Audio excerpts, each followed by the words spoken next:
Nathan MacKinnon is officially the highest paid player in the NHL today, surpassing Connor McDavid with $12.6 million. Banana sandwich. Congratulations for getting the bag to Nathan MacKinnon. But how did Nathan MacKinnon surpass Connor McDavid as the highest player in the game? Is Nathan MacKinnon worth the contract he got? Did he burn fans, media, and team alike when he said he was going to take a team-friendly deal? And why do deals like this come about? Why? Here's why. Now, if you're new to Hot Garbage Sports and Coach Ryan D, we do the most in-depth dives to everything in the NHL. No quick one-hitters or short opinions here. Everything backed up by a high-performance Hockey Canada hockey coach here with Coach Ryan D. So if you're liking the content, remember to subscribe, join the Discord down below, because deals and videos like this are absolute bangers. I'm going to go ahead and I'm going to compare Connor McDavid, Auston Matthews, Nathan MacKinnon, Cale Makar, and yes, Sidney Crosby, so we get a very detailed understanding of where this contract came from. And then I'm going to tell you at the end of the video why it's an overpay. I'm also going to tell you why it's fair value, so you can go ahead and make your own decisions as to where you think this contract lies. The first thing we have to do here is pull up our stat sheet and compare the greats. And whoa, my head is spinning. Look at all these numbers. My goodness. Coach Ryan D, what the hell have you just put on the board here? Well, it's very simple. We're going to talk about the last 3 years of McDavid, Matthews, Makar, MacKinnon, and Crosby. Why? Because you have to compare the last 3 years of a player's contract to get an idea of where the general manager would be going. This is exactly what the general manager and Joe Sakic would have been doing down there in Colorado. And yes, this may have been a short conversation. It may have been a long one, but these numbers will give us the reasons as to why they're there. Taking a look at McDavid first. McDavid comes in over the last 3 years with 34, 33, and 44 goals, 63, 72, and 79 assists, 97 points, 105 in that unbelievable season, and 123. But then we have to look at points per game because we know COVID threw everything through an absolute loop, and we have 1.516, 1.875, and 1.538. And then finally, we have to take a look at the fact that McDavid signed his bajillion-dollar contract in 2018-2019. The salary cap at the time was $79.5 million, meaning he took up 15.72% of the cap upon signing. And yes, the team had projected that the cap would have steadily increased as the NHL salary cap does. You can actually head over to Wikipedia and find out what the NHL salary cap has actually increased by, and this handy dandy little chart shows us that since 05-06, it's steadily gone up. And this is what the general managers were expecting when they signed a guy like either Nathan MacKinnon or Connor McDavid, but you can see in the last 3 years it has been flat thanks to COVID. So this is an anomaly. Players know this. It's part of their negotiation strategies. Our next member here of Team Elite is Auston Matthews. We know this guy's all about goals. It's been 47, 41, and 60. Unbelievable. Goals can be worth a premium. Some people and some general managers believe they're equal to points. Others believe they're more valuable. Coach Ryan D believes they're more valuable. You're not going to sell everybody on that point, but it's a huge point worth noting because goals are worth a lot. 33, 25, and 46 assists respectively, 80, 66, and 106 points for Mr. Matthews, and a points per game of 1.43, 1.269, and 1.452. We know he is an $11.64 million cap hit. He signed it in 2019 and 2020, and that took up 14.25% of the cap. Now, what do those numbers mean? I'm going to pull up from quanthockey.com the all-time points per game per player list in the NHL in history. And what you're going to see is there's only 4 names on that list: Gretzky, Lemieux, Bossy, and McDavid. McDavid at 1.431, thanks to that 1.8 goals per 8 season, and his growing impact on the game is actually one of the game's all-time greats. He is up there with 3 of the most well-known names everybody knows, and if you don't know them on this channel, that means you're very very young, please go check out some YouTube clips of them. We also need to split that at goals per game because, like I said, goals can matter to some people. And what we know is Mike Bossy, Mario Lemieux are two of the highest NHLers there in goals per game. And look who is sitting there at number 5, Auston Matthews. So keep that in mind that Matthews and McDavid actually cracked the top 5 in their talent of goals and points in the all-time greats of the NHL. Wow. One more name to compare before we reveal Nathan MacKinnon's stats, and that is Cale Makar, his teammate, arguably the second, if not the best player in the world, next to Connor McDavid. 12 goals, 8 goals, 28 goals, respectively, 38 assists, 36 and 58, 50, 44, and 86 for points. That is .877, 1 point per game, and 1.103 over the last 3 years. His $9 million cap hit is one of the best in the NHL for what he produces on the ice at only 11.4%.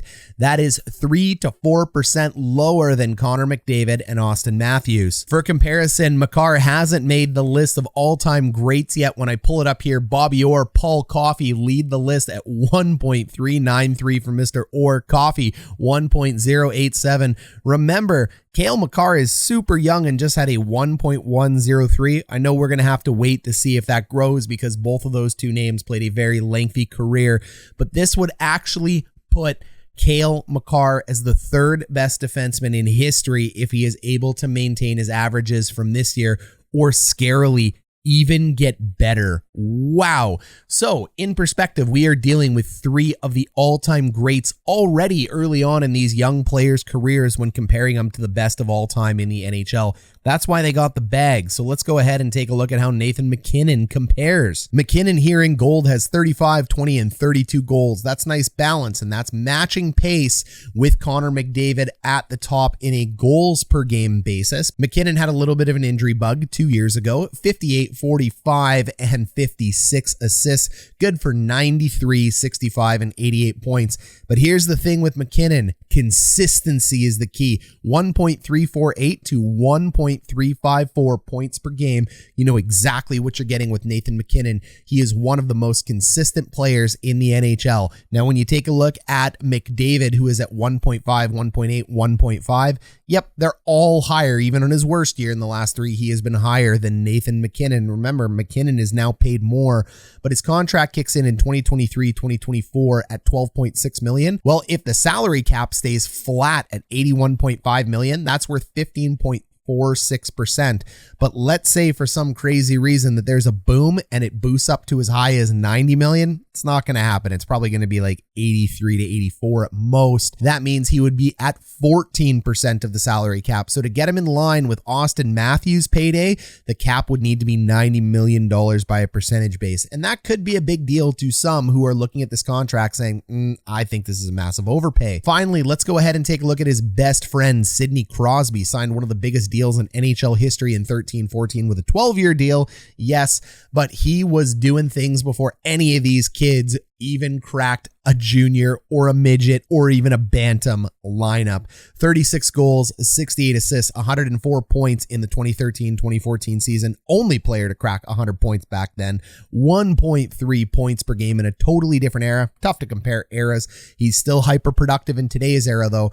But for those of you thinking, hey, he took a big deal, he did. He only took 13.5% of the salary cap, which was $64.3 million at that time.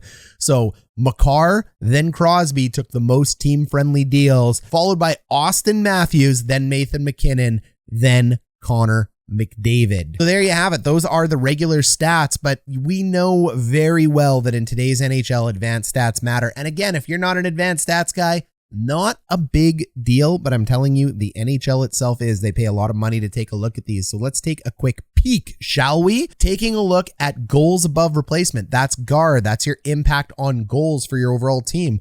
WAR. That's wins above replacement. That's your impact on your team overall wins. GSVA, game score value add. GAR and WAR come from a website called evolvinghockey.com, and GSVA comes from theathletic.com. Go check out either. And then finally, their 5-on-5 defensive stats. And again, we'll keep in the percentage of the cap for a reminder. McDavid over the last 3 years in GAR, 15 to 27 with WAR 2.8 to 4.9, his GSVA 5.9, and his defense terrible 3 years ago, pretty good 2 years ago, consistent the year before. Let's take a look at Mr. Matthews. Mr. Matthews has 15, 16, and 31. So Matthews has an absolute outlier year this year that is driven by his overall team defense, which comes in at 5.3 this year. He normally hovers at 2.2 and 2.1. And for all the crap Matthews gets for not being a defensive forward, this guy is hyper defensive. Let me tell you that as a forward, he contributes 5-on-5 to his team better than anybody on this list, not named Cale Makar.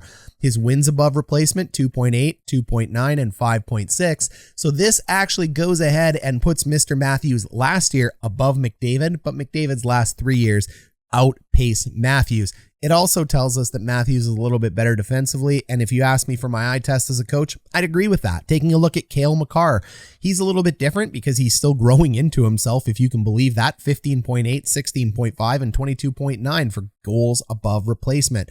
Wins above replacement, 2.8, 3, and 4, so we love to see that progression in a player. GSVA, he's tied with McDavid as 5.9, and when you take a look at his 5-on-5 defense, it's very high. It's even slightly higher than Auston Matthews in the last year. So this is one of the best offensive and defensive players in the NHL. Whether or not he's a defenseman, be damned, it is impressive. Then we take a look at Nathan MacKinnon, 19.8. He had a career year 3 years ago for goals above replacement, and then it dipped in. Remember that consistency we talked about? 12.6 and 13.8. That is significantly lower than some of the other players on this list. Wins above replacement, 3.5. and 2.3 and 2.4. That is not up there with the elites of Matthews, McDavid, or Makar, but his GSVA is. And these are just different ways that people measure the eye test. So remember, if you're sitting there and you like one of these players above the other, don't worry about it. Like them. These are the 4 most elite players in the NHL right now. That's why they got the money they got. So these advanced stats just give us a little bit of an understanding of what our eyes are actually telling us, and it lets us check our bias at the door. Defensively, no, Nathan MacKinnon is not the strongest of the bunch. He actually compares very similar to Connor McDavid. So Matthews and Makar are elite defensively. McDavid and MacKinnon, they're fine. MacKinnon had a bad year last year defensively, but overall, these are some big boys contributing to their team. Taking a look at Sidney Crosby in a different generation of 13 and 14, he had a GAR of 23.9, 4.5 wins above replacement, and they didn't measure GSVA back then. His defense was similar though at 0.5, so even one of the greatest to ever lace up a pair of skates in Sidney Crosby doesn't crack over the 1.0 mark in defense. So what does this all mean, man? Like, now we've taken a look at all these numbers. We've compared them. Well, you know what? Some of us are visual learners. So let's just pop it up on the screen here. What you are seeing here is a visual representation of everything I just said for you. Absolutely everything. Head to theathletic.com. You can go ahead and get access to this content anytime you want to as well. I'm not sponsored by The Athletic. I just think it's the best in hockey content. Gold is great. Black is very good and gray is all right. And all we can see on this list is that Auston Matthews and Cale Makar, they are gold or black the whole way. Those are the 2 most balanced players on the list. You can take a look at McDavid and MacKinnon there on the top. They are very strong. The more gold, the better. That means they're elite and elite. And you can see that the defensive prowess for both Nathan MacKinnon and Connor McDavid isn't really there compared to the other 2. So that's a short summary for what you'd be seeing. And this is what they're talking about in the room when they're going ahead to negotiate this deal. Are any of you guys surprised down below? Comment down below if you thought that Connor McDavid, Auston Matthews, or Nathan MacKinnon had a little bit different impact on their team's defense than what we saw. I think that's the biggest surprise, because when fans look at Nathan MacKinnon, I hear time and time again, he doesn't put up the points of Matthews or McDavid, but he is defensively sound. And the truth to that is, he's about the same as McDavid and lower than Matthews. And my eye test would tell me that too. But again, don't let that detract from the fact that he's elite, because we have more points to make. Also, a big shout out to all of our members here on this channel. Thank you to all of our upper bowl and lower bowl members. If you want to join the coach's staff, the link is down below. Now, you remember me saying that what he got paid, really, it isn't going to be that nominal of a difference from the rest of the players. Well, here's a chart to really show you it. 13% of the salary cap up to 15.5% of the salary cap. This is the money they would be paid. 10.6 million up to 12.63 million. What you can see is by a percentage of today's salary cap, if Nathan MacKinnon's contract kicked in today with no salary cap bump, MacKinnon comes in as the second highest paid player by percentage. He is still behind Connor McDavid. Remember, Connor McDavid signed his deal when the salary cap was $79.5 million. McDavid signs at 81.5, with the team making a calculated gamble that cap will go up when the contract kicks in, making it even more favorable. You can see where Matthews sits on that list, and you can see where Crosby sits on that list. I did not include Makar because he is just so off the charts with the best deal ever, known to humankind in hockey, that he doesn't need to be there. And what this tells us is very simple. He was going to get paid a lot. There's no splitting hairs here. 12.6 million to 11.81 million or 11.41 million. The point this chart makes is if $1.5 million is the make or break for the Colorado Avalanche never winning a Stanley Cup again, then be damned. Oh, well, I'm not sure what to say. It's on the GM or Joe Sakic at that point. You can't sit there, in my humble opinion, and here's the hot take time, in my humble opinion, and go ahead and nickel and dime a guy who gave such a team-friendly deal before. Yes, it's a sunk cost. What is a sunk cost? What happened in the past shouldn't affect what happens today. That is the right way to address negotiations, and that is the right way to think about contracts if you're the team.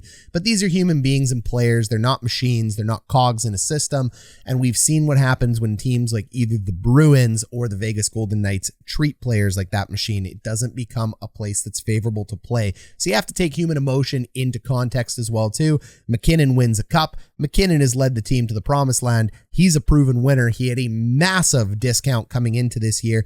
And yes, Nathan MacKinnon did say he would take a team-friendly deal.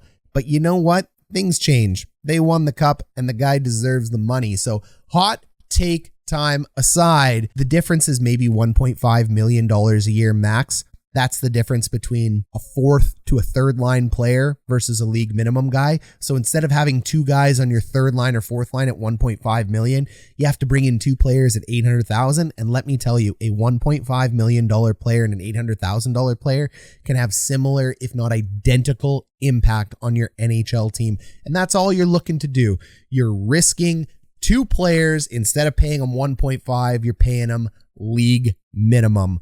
Boo-hoo. Big deal. So the deal isn't that much of a reach when you take a look at it. So overall, Coach Ryan D's opinion for this one is I would give this deal a B or a B+. I do think it could have been a little bit lower, but I'm not going to split hairs with a Stanley Cup winner, a proven team leader, and I'm not going to go ahead and give a team, especially one led by Joe Sakic that just won the cup, a bunch of crap over a deal that is, yes, an overpay. It is, fair point, but not by that much. And if the salary cap increases, it really isn't going to hinder the team. Now, if you want to sit down in your local bar, eatery, or Discord chat, and you can chat with us down below, hit that link. It's free. You can go ahead and use these points to talk about overpay. Well, MacKinnon's stats, they don't match the contract. Compared to the other three guys and what they're getting paid, MacKinnon just doesn't line up statistically through either advanced stats or conventional stats compared to Auston Matthews or Connor McDavid. He's also played for quite a long period of time, so I think we know what we're getting with MacKinnon. People don't have career years approaching 30. They have career years in their mid-20s. So he's at his peak right now. He might get slightly better, but I think we've seen pretty much what we can expect to see from Nathan MacKinnon. He also has higher dollar values than McDavid, so you could make that argument that taking more money than McDavid, kind of tough. He is going to be done this contract at age 36. Yikes. We know players can fall off a cliff. PK Subban just retired at age 33. The guy was amazing at 28 years old when this contract kicks in for McDavid. Fell off a cliff. And you know what? That happens to players all the time. Mike Richards had to retire at 30. Players just don't perform past the age of 33 unless they're absolute freaks of nature. But Nathan MacKinnon, if anyone's going to be a freak, is right up there with guys like Ovechkin and Crosby, where I think he will play to this age. But it's still risky. And finally, he did promise to take a team-friendly deal. If you're going to be butthurt about that, fair play to you. He did promise to take a team-friendly deal and he backed out of that. But again, can we really punish players for saying things in the media? I mean, they're trained to say this. It doesn't really come back the same, so whatever. Now, if you want to talk about why this contract is fair value, the salary cap's going to grow, and they're going to grow into this deal. If you want to talk about the fact that Nathan MacKinnon actually makes less than Connor McDavid by percentage of the cap, go for it, because that is definitely true. Nathan MacKinnon's the only proven winner out of this group, not named Cale Makar as well. Yes, the other guys have won at different levels, but Nathan MacKinnon's got the only cup, and that does matter to a lot of people, especially to his team.